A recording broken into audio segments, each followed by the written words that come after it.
Bonjour fidèles téléspectateurs de la Hope Channel Télévision et bienvenue dans votre émission préférée, l'émission des entrepreneurs de la ville de Goma. Nous vous proposons de sortir de la planète Terre pour vous promener sur la planète des affaires, celle qui est habitée par des entrepreneurs et des jeunes ambitieux. Aujourd'hui, nous vous disons encore bienvenue dans l'émission Planète des affaires parce que nous allons parler des thématiques très intéressantes. Pas seulement ça, nous allons également recevoir un invité détail. Et voilà que déjà pour la première rubrique, nous allons nous permettre de vous poser la petite question. Dans le deviner quoi, deviner qui, nous allons deviner qui est derrière cette définition que je vais vous donner là dans quelques minutes. Et la balle sera déjà dans votre camp pour nous permettre de savoir qui est l'invité que j'ai cité. Et maintenant, vous allez nous dire ça à travers le numéro que vous voyez déjà là affiché en dessous du bas de l'écran. Et voilà, la question est de savoir quel est le nom de l'entrepreneur américain né aux États-Unis à Hawaï en 1947, actuellement l'auteur du livre le plus célèbre sur l'entrepreneuriat, vendu à 26 millions d'exemplaires. Voilà, c'est la question que nous vous posons aujourd'hui.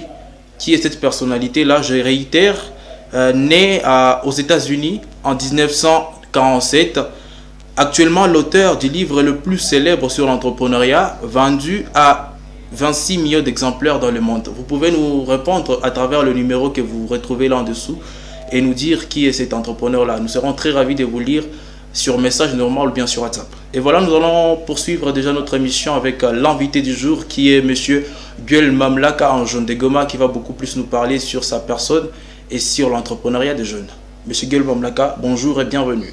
Bonjour Monsieur Merdi, bonjour également à tous les téléspectateurs de Hope Channel Télévision. Voilà, c'est un grand honneur pour nous de vous recevoir aujourd'hui dans Planète des Affaires et nous aimerions d'abord savoir quel est le background qui est caché derrière la personne de Guel Mamlaka. Quel est le background, qu'est-ce qui se cache derrière Guel Mamlaka? Alors Guel Mamlaka a plusieurs casquettes, mais tout au départ entrepreneur. Donc tout ce que je peux faire dans ma vie, je fais allusion à l'entrepreneuriat. Alors chacun de nous sur la terre oriente ses ambitions, oriente ses projets selon sa manière d'être, selon ses forces et ses faiblesses. Alors Guel Mamlaka en tant qu'entrepreneur, beaucoup plus il se base dans le l'élevage et dans l'entrepreneuriat culturel. Cela étant, je fais donc plusieurs initiatives entrepreneuriales dans le monde culturel et aussi dans l'élevage. Donc pour cette émission Planète d'affaires, je préfère me limiter sur ces deux casquettes, mais sans pour autant oublier Guel Mamlaka et les porte-paroles du Parlement des jeunes du Nord Kivu. Voilà, pas seulement ça, mais nous aimerions également savoir qu'est-ce qui se cache derrière vous. Guel Mamlaka, aujourd'hui vous êtes connu par le commandant mortel ici à Goma et on se pose la question, qu'est-ce qui se cache derrière cette personne-là? D'où est-elle venue? Quel est son passé? Quel est son background? Quelles sont ses études qu'il a faites? Alors c'est déjà une bonne question. Déjà Guel Mamlaka est venu d'une famille modeste. Je suis le tout premier garçon de ma famille, mais je viens après une fille. Alors, je suis né à Kanyabayonga, c'est toujours dans la province du Nord Kivu, mais dans les Lubero. Déjà, je commence mes études maternelles primaires ici à Goma. Je suis l'un des fruits de l'île PG. Là, on parlait de Kauta déjà, pour ce qui concerne l'école primaire. J'ai ensuite fait les études secondaires, commençant par les collèges. Je suis passé aussi par l'Institut Sebira. Mais pour finir dans le latin philo à l'Institut Yombi, c'est à Goma, dans la commune de Goma. Après cela, je fais le journalisme à l'université. J'ai mon diplôme de licence dans la faculté des sciences des informations et de la communication, département de journalisme. Au-delà de tout ça, j'ai fait plusieurs formations dans l'entrepreneuriat. Je crois une dizaine de formations, mais 3 formations beaucoup plus accélérées. J'ai participé dans une formation en 2017 à Kigali qui réunissait différents leaders entrepreneurs de l'Afrique centrale, où on était au nombre de 2 entrepreneurs. L'un qui était venu du Nord Kivu, de l'Est, c'était Guel Mamlaka, et l'autre qui venait de Kinshasa, il s'appelle Ornella.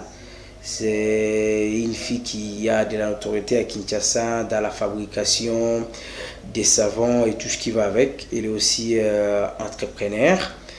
À part ça, il y a d'autres formations dans lesquelles j'ai participé, des grandes d'envergure, et que donc j'ai eu aussi quelques prix, quelques trophées, notamment les concours, comme je le disais, j'ai évolué aussi dans la culture, dans l'entrepreneuriat culturel. Concours sur la poésie organisé par l'organisation Un Jour Nouveau, où j'ai été lauréat. Primé devant différents poètes de la ville de Goma. Aussi, en 2010, j'ai eu le prix BBC, prix littéraire BBC. Donc, j'ai vraiment une certaine réussite entrepreneuriale, que ce soit dans la culture ou dans l'élevage. Mais au-delà de tout ça, depuis que je suis petit, j'aimais trop être aux côtés des animaux. Voilà pourquoi j'ai volé aussi dans l'élevage. Voilà. Et voilà, et vous avez mentionné que vous êtes parti au Rwanda, à Kigali, dans une conférence des jeunes entrepreneurs. Vous avez aussi également suivi 10 formations sur l'entrepreneuriat. Et que peut-on retenir de palpable ou bien de concret après ces formations-là sur l'entrepreneuriat? Alors, ce qui est plus intéressant, c'est déjà le paradoxe qu'il y a dans différentes formations que nous suivons. À un certain moment, vous êtes avec un coach qui vous prend dans l'entrepreneuriat, il vous dit ceci, le lendemain, vous êtes dans une conférence, on va vous dire la différence. Je prends un bel exemple qui va nous servir. Plusieurs formations dans lesquelles nous avons participé, on nous a dit qu'il il est possible de démarrer une entreprise avec 0 francs. Mais d'autres formations encore, on nous a dit qu'il était impossible de démarrer avec 0 francs. Vous comprenez donc le paradoxe que nous racontons dans différentes formations, que différents coachs que nous pouvons côtoyer, que ce soit des coachs locaux ou encore nationaux ou internationaux, ils nous disent parfois le contraire. Certains appuient l'idée selon laquelle on peut démarrer une entreprise avec 0 francs, d'autres estiment que c'est carrément impossible. Mais bon, je pense que l'unique chose que je peux transmettre aux téléspectateurs de Hope Channel Télévision, de toutes les formations entrepreneuriales auxquelles j'ai participé, c'est que celui qui a le début est le plus mieux, mais celui qui n'a rien ne peut pas croiser les bras. Ce qui veut dire qu'on peut commencer une entreprise avec les idées si on n'a pas d'argent en termes d'intelligence. Mais alors l'entrepreneuriat, c'est un domaine beaucoup plus stratégique que la politique. Et donc, quand on veut se lancer dans l'entrepreneuriat, il est toujours conseillé d'identifier les besoins qui est autour de vous avant de lancer une quelconque initiative. Et donc, aujourd'hui, si quelqu'un veut se lancer dans l'entrepreneuriat, il ne va pas créer une table où il va commencer à vendre des crédits, des unités. C'est du déjà fait. Et en tant qu'entrepreneur, on doit chercher aussi à innover des produits qui vont répondre au manque, aux besoins de la population. Voilà en grosso modo ce qu'on peut dire par rapport aux différentes formations auxquelles nous avons eu à participer.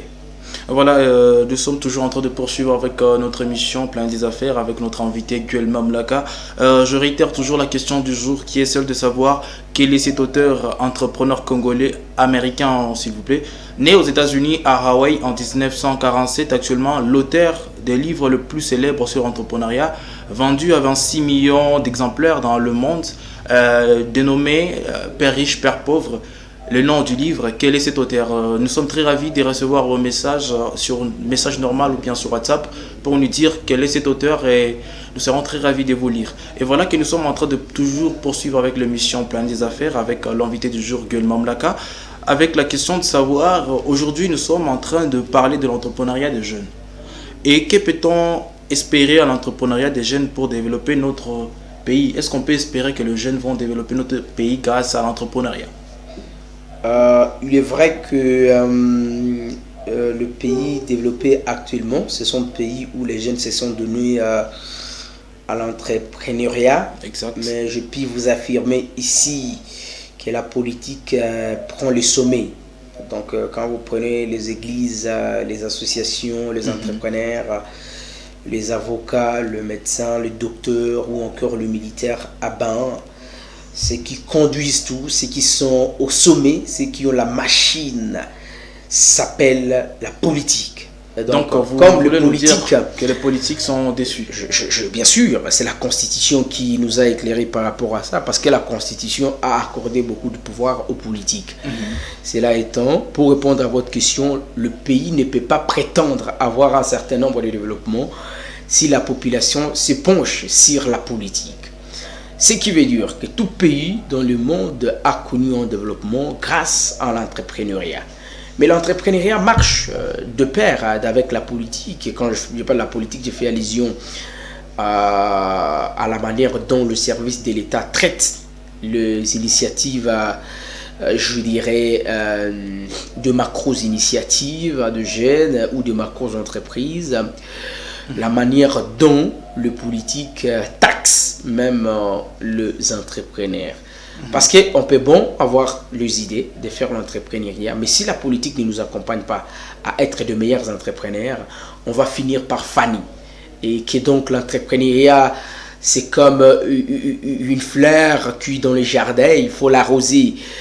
Alors l'encadrement politique arrose le cœur des entrepreneurs, arrose même l'évolution des entrepreneurs. Parce que d'aucuns ignorent qu'aujourd'hui, la RDC, si elle n'est pas en train d'évoluer, c'est parce que peut-être il n'y a pas d'entrepreneurs, c'est parce que les jeunes n'ont pas appris à être entrepreneurs. Ne vous en faites pas, depuis les aïeux, chez nous en RDC, même nos ancêtres faisaient l'entrepreneuriat. Exactement.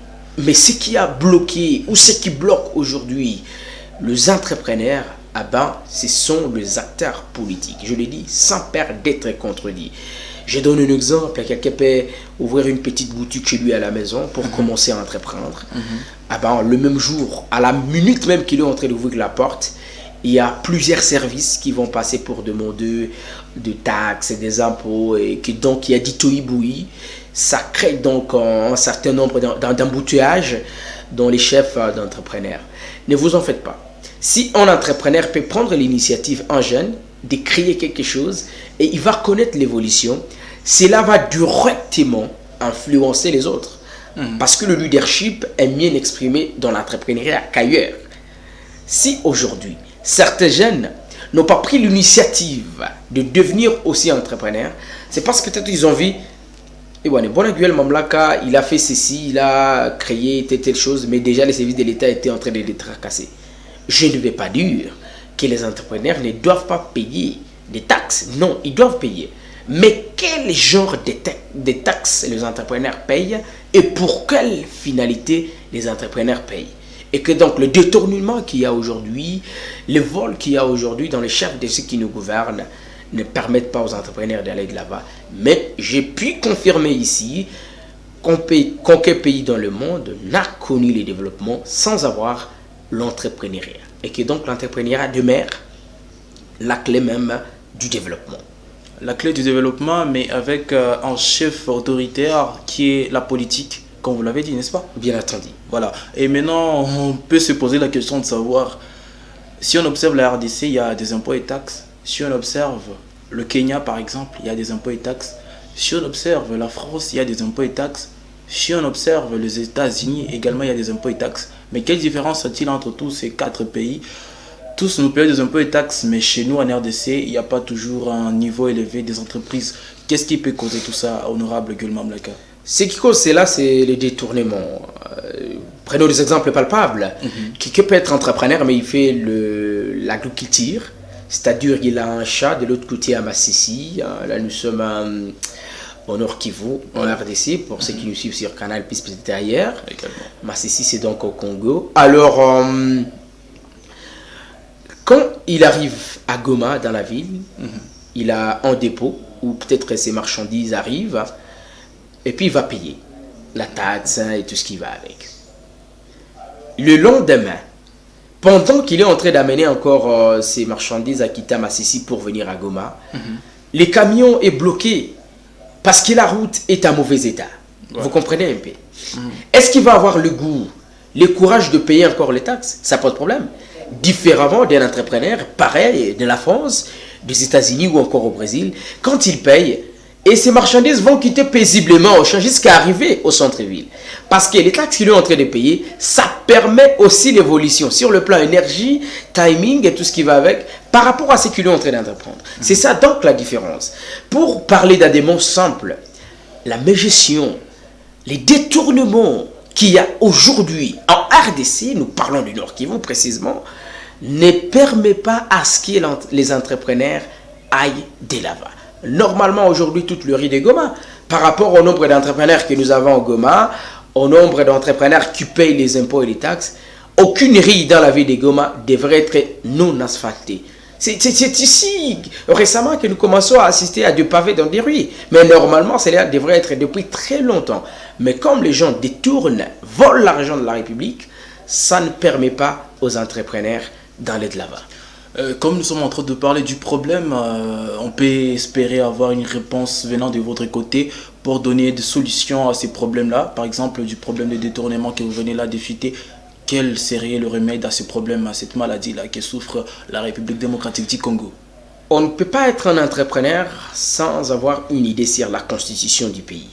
Sinon, on va risquer de se faire cogner contre le mur. Mais pour ne pas arriver là-bas, tout entrepreneur doit apprendre la Constitution. Mais qu'est-ce que la Constitution est en train de nous dire? La Constitution nous dit ceci, que le gouvernement est contrôlé par l'Assemblée provinciale ou encore l'Assemblée nationale.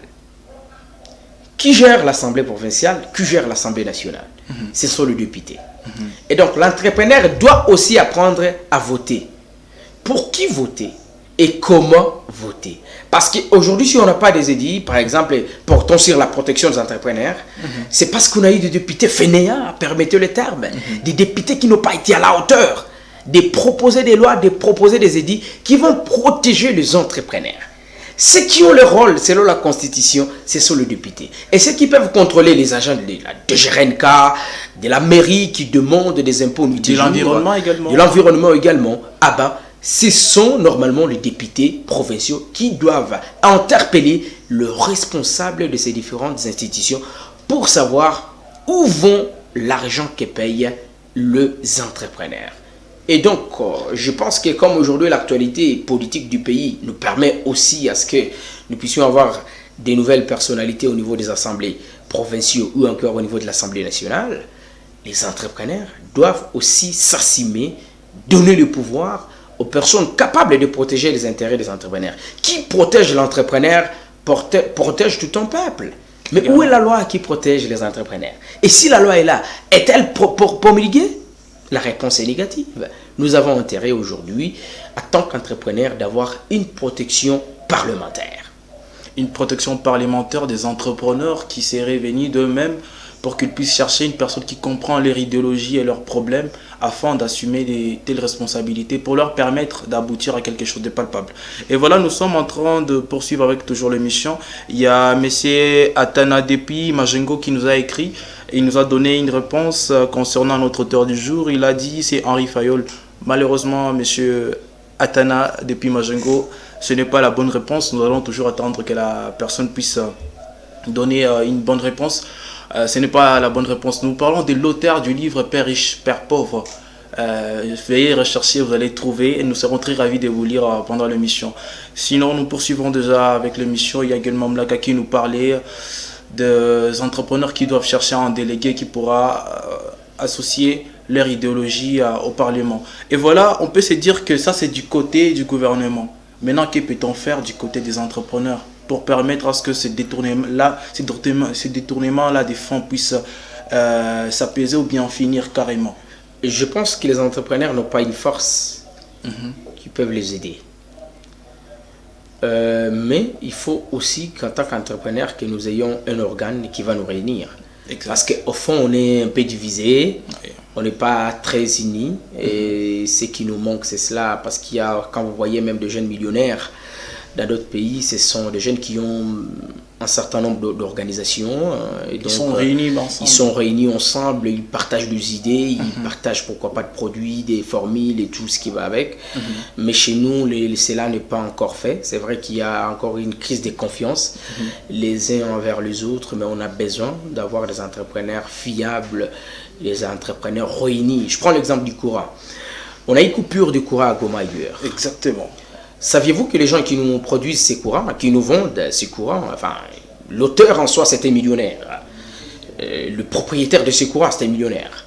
Alors, pourquoi les jeunes Congolais n'ont pas d'entreprise comme ça? C'est parce qu'ils ne sont pas unis. Et moi, je me dis qu'en tant qu'entrepreneur, on doit réfléchir jusqu'à ce niveau. Où on va donner l'électricité à la population, où on va donner de l'eau à la population. On ne doit pas laisser, en fait, les grandes initiatives seulement à l'homme blanc. L'homme noir est aussi capable. L'homme congolais est aussi capable de le faire. Et je pense qu'en tant qu'entrepreneur, ce que nous pouvons faire aussi, c'est être unis. Et en état uni, on peut répondre déjà à cette problématique. Guel Mamlaka invite les entrepreneurs à s'unir au niveau d'autres régions, des Grands Lacs, à Goma, au Nord Kivu, pour nous permettre d'avoir un corps et d'être solidairement unis et faire face aux différentes difficultés auxquelles nous ferons face. Et nous allons poursuivre avec l'émission et nous sommes en train d'achever d'ailleurs avec le message de la fin de M. Guel Mamlaka, notre invité d'aujourd'hui. Alors, pour finir, j'aimerais juste dire à nos téléspectateurs, qui nous suivent en tout cas à Goma, ou partout en RDC, nous devons avoir l'idée, l'habitude de consommer local. Moi, je vis quelqu'un produire du ciment. Ici, il a été presque fusillé, donc commercialement par là. Il n'a pas été soutenu. Il n'a pas été soutenu, il a vu toute une foudre sur sa tête. Cela veut dire que le peuple n'a pas si protéger le leur. Et donc, je demande à la population de consommer local. Quand les entrepreneurs d'ici nous produisent quelque chose d'ici ou autre chose, c'est bien de les encourager en consommant local. Ça, c'est l'unique message que je peux dire, en tout cas pour clore, peut-être, ce que nous avons intérêt, en tant que Congolais, de nous soutenir les uns et les autres et de soutenir les entrepreneurs locaux. Ça, c'est vraiment très important. Parfois, ça nous fait du mal de voir les gens ici, par exemple, qui amènent leur publicité dans des chaînes internationales. Pourtant, nous avons nos chaînes qui sont ici. Également. Apportez d'abord vos publicités dans nos chaînes ici, et puis ailleurs, on va les voir prochainement sur d'autres chaînes du monde. Mais commencez ici, parce que aussi avoir une entreprise de presse, comme un channel de télévision, c'est aussi de l'entrepreneuriat. Donc, que les gens apprennent à soutenir local. Voilà, nous sommes en train de finir et nous allons nous permettre de vous donner la réponse à la question que nous vous avons posée aujourd'hui, qui était celle de savoir quel est le nom de l'entrepreneur américain né aux États-Unis à Hawaï en 1947, actuellement l'auteur du livre le plus célèbre sur l'entrepreneuriat, vendu à 26 millions d'exemplaires dans le monde. Il s'agit de Robert Kiyosaki. Je ne sais pas si M. Guel Mamlaka a déjà lu un jour Robert Kiyosaki. Si, je l'ai lu, je crois il y a des Lequel de ces livres? Il y a 10 ans. Je lis plusieurs fois, surtout ses articles en tout cas. J'ai lu souvent ses articles, pas des livres entiers. Et je puis affirmer qu'il est un homme très fort. Voilà, et nous sommes en train de finir. Ça a été un plaisir de vous présenter cette émission. Je suis Merdi Bitibo. L'invité du jour a été M. Guel Mamlaka. Merci beaucoup d'avoir accepté notre invitation. Je vous en prie. Voilà, nous sommes en train de finir. C'était un plaisir de passer 30 minutes ensemble sur notre planète, celle des affaires. On vous dit au mardi prochain avec un nouveau numéro.